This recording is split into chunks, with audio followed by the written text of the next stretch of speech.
আমাদের হাসনাত আব্দুল্লাহ ভাইয়ের উপরে যেভাবে এরকম অতর্কিত হামলা হয়েছে, তাকে হত্যার উদ্দেশ্যে যেভাবে হামলা হয়েছে, অবশ্যই তাকে হত্যার উদ্দেশ্যে হামলা করা যেই সব ফ্যাসিস্ট সরকারের লোকজন বা দোসররা ছিল তাকে হত্যার উদ্দেশ্যে হামলা করেছে। কারণ তিনি আওয়ামী লীগ নিষিদ্ধের জন্য সর্বোপরি তিনি নেতৃত্ব অস্থিতিশীল করবে এবং এরকম হামলা প্রতিনিয়ত চলবে। গাজীপুরের সাবেক মেয়র জাহাঙ্গীরকে আটক করেছে পুলিশ। মধ্যরাতে তাকে শান্তিনগর থেকে আটক করা হয়। গত রাতে আওয়ামী লীগ ঠান্ডা হয়ে গিয়েছে। এক রাতের মধ্যে আওয়ামী লীগের সব পিছন থেকে ঢুকে একদম মুখ থেকে বের হয়ে যাচ্ছে। 82 জন যখন গ্রেপ্তার করেছে শুধুমাত্র একটি অঞ্চল থেকে, গাজীপুর থেকে, তখন ডেভিলগুলো এখন পাহাড়ে, পর্বতে, নদীতে, নালায়, গর্তের মধ্যে পালানোর জন্য আওয়ামী লীগের লোকেরা হন্যে হয়ে ঘুরে বেড়াচ্ছে। এই ডেভিলদেরকে এক রাতে যেভাবে শায়েস্তা করেছেন।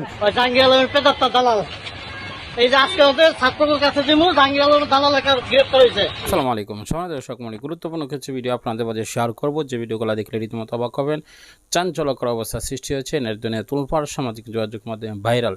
আসুন কথা না বাড়িয়ে ভিডিও শুরু অংশ যে দেখেছেন বিস্তারিত দেখতে থাকি। এরপরে গণ অভ্যুত্থানে হাসিনার পতন ঘটলেও বৈষম্য বিরোধী ছাত্র আন্দোলনের নেতাদের ওপর হামলার প্রবণতা কমেনি। বিশেষ করে জাতীয় নাগরিক পার্টির কেন্দ্রীয় সংগঠক এবং ছাত্র আন্দোলনের অন্যতম প্রধান মুখ্য সংগঠক হাসনাত আব্দুল্লাহ গত 9 মাসে অন্তত 5 বার হামলার শিকার হয়েছেন। সর্বশেষ রোববার রাতে গাজীপুরের চান্দনা চৌরাস্তা এলাকায় তার গাড়ি লক্ষ্য করে হামলা চালানো হয়। চোখে পড়ার মতো বিষয় হচ্ছে, শেখ হাসিনার সরকারের পতনের পরও এ ধরনের আক্রমণের পেছনে ক্ষমতাচ্যুত দলটি সাবেক নেতাকর্মীদের সম্পৃক্ততা উঠে আসছে। বিভিন্ন পর্যবেক্ষক এ ঘটনাগুলোকে রাজনৈতিক প্রতিহিংসার ধারাবাহিকতা বলেই মনে করছেন। সাম্প্রতিক হামলায় জানা গেছে 10 থেকে 12 জন যুবক মোটরসাইকেলে এসে হাসনাত আব্দুল্লাহর গাড়ি ঘিরে ধরে হামলা চালায়। এতে গাড়ির কাঁচ ভেঙে যায় এবং নিজেও আহত হন। সামাজিক যোগাযোগ মাধ্যমে তার রক্তাক্ত হাতের ছবি ভাইরাল হয়ে যায় মুহূর্তেই। এ ঘটনা নতুন নয়। জুলাই আগস্ট অভ্যুত্থানের পর এ নিয়ে অন্তত 5 বার হামলার শিকার হলেন তিনি।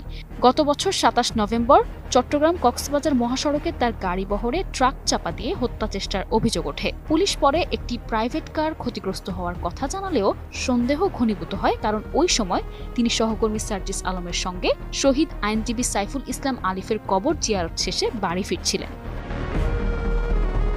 25 আগস্ট সচিবালয়ে শিক্ষার্থীদের সঙ্গে সংঘর্ষের সময়ও গুরুতর আহত হন হাসনাত। তাকে ঢাকা মেডিকেল কলেজ থেকে পরে সিএমএইচে স্থানান্তর করা হয়। এরপরও তাকে লক্ষ্য করে আরও অন্তত 2টি সড়ক দুর্ঘটনার ঘটনা ঘটেছে, যার একটি রাজধানীর গুলিস্তানে এবং অন্যটি মাতুয়াইলে। এদিকে হাসনাতের দাবি, এসব হামলা কাকতালীয় নয়, বরং পরিকল্পিত। এগুলোর সঙ্গে ভারতীয় গোয়েন্দা সংস্থা র এর সম্পৃক্ততা থাকতে পারে বলেও ইঙ্গিত দেন তিনি। এর আগে ফেসবুকে দেয়া এক পোস্টে তিনি বলেছেন, ভারতীয় সাম্রাজ্যবাদের বিরুদ্ধে যেই কথা বলেছে তাকেই তারা আক্রমণের লক্ষ্যবস্তু বানিয়েছে। আমি সেই তালিকার সর্বশেষ সংযোজন। সাম্প্রতিক হামলার ঘটনায় আলোচনায় এসেছে ছাত্রলীগের সাবেক নেতা ও গাজীপুর জেলা শাখার সাধারণ সম্পাদক নাসির মোড়লের নাম। আল জাজিরার সাংবাদিক জুলকারনাইন সায়েদ তার নাম উল্লেখ করে সামাজিক যোগাযোগ মাধ্যমে পোস্ট করলে বিষয়টি সামনে আসে। হামলার পর নাসির নিজে একটি বিতর্কিত পোস্ট দেন, যেখানে লেখা ছিল, মব মানানি থ্রেড দিয়েছিলি মনে আছে, এখন কি হইল? নাসির মোড়ল বর্তমানে পলাতক রয়েছেন বলে ধারণা করা হচ্ছে। তার বিরুদ্ধে গাজীপুরে আগে থেকে চাঁদাবাজি, দখলদারি এবং সহিংসতার অভিযোগ রয়েছে। অন্যদিকে স্থানীয়ভাবে ধারণা করা হচ্ছে, গাজীপুরের একাধিক প্রভাবশালী নেতা ছাত্র আন্দোলনের শক্ত অবস্থানের কারণে নিজেদের প্রভাব হারাচ্ছেন। এর মধ্যে অন্যতম গাজীপুরের সাবেক মেয়র জাহাঙ্গীর আলম। ভাইরাল হওয়া এক অডিওতে বৈষম্য বিরোধী ছাত্র আন্দোলনের নেতাদের দেশ ছাড়া করার হুমকি দিয়েছিলেন তিনি। জাহাঙ্গীর আলমকে বলতে শোনা যায়, শকুনেরা দেশ দখল করছে। ধারণা করা হচ্ছে এই ক্ষোভ থেকেই হাসনাত ও তার সহযোদ্ধাদের ওপর একের পর এক আক্রমণ চালানো হচ্ছে। এছাড়া হামলায় মুক্তিযুদ্ধ বিষয়ক সাবেক মন্ত্রী গাজীপুরের আ.ক.ম মোজাম্মেল হকের লোকজনেরও সম্পৃক্ততা থাকতে পারে বলে ধারণা সংশ্লিষ্টদের। চাঁদাবাজ আখ্যা দিয়ে সমন্বয়কদের ওপর রাতে হামলা করে মোজাম্মেলের লোকজন। এমনকি সেই ঘটনার পর হওয়া বিক্ষোভ মিছিলেও গুলি করে সন্ত্রাসীরা। রাজনৈতিক বিশ্লেষকরা বলছেন, যদিও সরকারের পরিবর্তন ঘটেছে, কিন্তু পুরনো শাসক গোষ্ঠীর অনেক প্রভাব এখনো সমাজে রয়ে গেছে।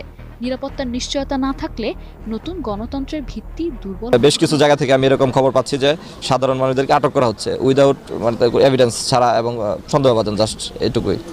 আর আমরা দেখতে পাচ্ছিলাম যে এখানে বেশ আটককৃত সংখ্যাটা অনেক বড়। তো এটা খুব ভালো যে আটক হচ্ছে, কিন্তু কারা আটক হচ্ছে এটা আমরা চাই যে মানে শুধু অনেক সংখ্যা দেখালো, কিন্তু তারা যদি জড়িত না থাকে সেটা প্রকৃত অপরাধীরা যাতে ছাড় না পাওয়া যায়। আমাদের হাসনাত আব্দুল্লাহ ভাইয়ের উপরে যেভাবে এরকম অতর্কিত হামলা হয়েছে, তাকে হত্যার উদ্দেশ্যে যেভাবে হামলা হয়েছে, অবশ্যই তাকে হত্যার উদ্দেশ্যে হামলা করা যেসব ফ্যাসিস্ট সরকারের লোকজন বা দোসররা ছিল তাকে হত্যার উদ্দেশ্যে হামলা করেছে। কারণ তিনি আওয়ামী লীগ নিষিদ্ধের জন্য সর্বোপরি তিনি নেতৃত্ব দিচ্ছেন এবং আমরা তার সাথে আছি। এখন আওয়ামী লীগের নেতৃত্ব আওয়ামী লীগ নিষিদ্ধের বিরুদ্ধে যদি কেউ কথা বলে, তাকে যদি এরকম হামলার শিকার হতে হয়, তাহলে এখানে সম্পূর্ণ দায়ভার হচ্ছে প্রশাসনের। কারণ প্রশাসনের দুর্বলতা, তারা এখনো তারা ডেভিল হান্টের মাধ্যমে তারা পারলো না বড় বড় যারা আওয়ামী লীগের দোষর যারা আছে তাদের এখনো ট্র্যাক করতে, খুব কম সংখ্যক পেরেছে। কিন্তু যারা এখনো মেইন, তাদেরও আমি মনে করি যে খুব অতি শীঘ্রই এই গোয়েন্দা সংস্থা যারা আছে এবং প্রশাসন যারা আছে অতি শীঘ্রই তাদের আওয়ামী লীগের এইসব দোষর যারা আছে তাদের বা সন্ত্রাসী যারা আছে তাদের গ্রেপ্তার করা উচিত। এবং হাসনাত আব্দুল্লাহ ভাইয়ের উপর যে অতর্কিত হামলা, হত্যার উদ্দেশ্যে অতর্কিত হামলা হয়েছে, তার এই যে হামলা, এটার সুষ্ঠুভাবে তদন্ত করে যারা সন্ত্রাসী তাদের বিচারের আওতায় আনতে হবে এবং প্রশাসনের জবাব দিতে হবে কেন দেরি হচ্ছে এখনো আওয়ামী লীগের এই সকল দোসরদের গ্রেপ্তার করতে। এবং আমরা চাই, আমরা সর্বস্তরের ছাত্র সমাজ, জনগণ চাই আওয়ামী লীগ নিষিদ্ধ হোক।